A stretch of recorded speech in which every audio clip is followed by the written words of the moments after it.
இதோட சர்க்யூட் ஒவ்வொன்றா நம்ம வந்துட்டு உங்களுக்கு எக்ஸ்ப்ளனேஷன். இப்போ நம்ம மேலே வந்து வந்தால் 4 தனித்தனி சர்க்யூட்டை வந்துட்டு ஒரு ஃப்ளெக்சிபிள் ஓஸ் வழியாக 1 2 3 and 4 4 எடுத்துகிட்டு வந்துட்டோம். இது ஒரு கனெக்டர் நம்ம ஃபிக்ஸ் பண்ணியிருக்கோம். 12 இன்புட் கனெக்டர் 2 கனெக்டர் கொடுத்துருக்கோம். இதுக்கு அப்படின்னா ஒன்று வந்துட்டு சீரிஸாக நம்மளுக்கு வந்துட்டு 130 வோல்டேஜ் 3 பேனல் சீரிஸ் பண்ணி மோட்டருக்கு எடுத்துகிட்டு போயிருக்கோம்.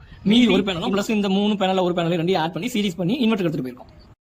மேலே அந்த ஒவ்வொரு பேனல் ஒன்று பேனல் ஒரு காம்போ, 2வது காம்போ, 3வது காம்போ, 4 காம்போ. இப்போ 4 வந்துட்டு 4 பேனலுக்கு நம்ம தனித்தனியாக பாசிட்டிவ் நெகட்டிவ் எடுத்துகிட்டு வந்து அதை வந்துட்டு நம்ம லூப் பண்ணியிருக்கோம். டேப் பண்ணி இங்கே வந்துட்டு ஒரு காம்போ, 2 காம்போ, 3, இது 4வது அப்படின்னு சொல்லிட்டு 4 காம்போ பிரிச்சிருக்கோம். இப்போ கீழே பார்த்தீங்கன்னா சீரிஸ் பண்ணியிருக்கோம். இப்போ நம்ம வந்துட்டு VOC செக் பண்ணி பார்த்தலாம். இப்போ பார்த்தீங்கன்னா தெரியும் உங்களுக்கு ஃபஸ்ட்டு இருக்கும் லாஸ்ட் இருக்கும் 8க்கும் செக் பண்ணியிருக்கோம். ஸோ 4 பேனல் சீரிஸாக இருக்குது. உங்களுக்கு 163 வருது. மீன்ஸ் இது மோட்டர் கொடுத்துருக்குது ஒன்லி 3 பேனல்ஸ். ஸோ ஃபஸ்ட்டு இருக்கும், ஃபிஃப்த்து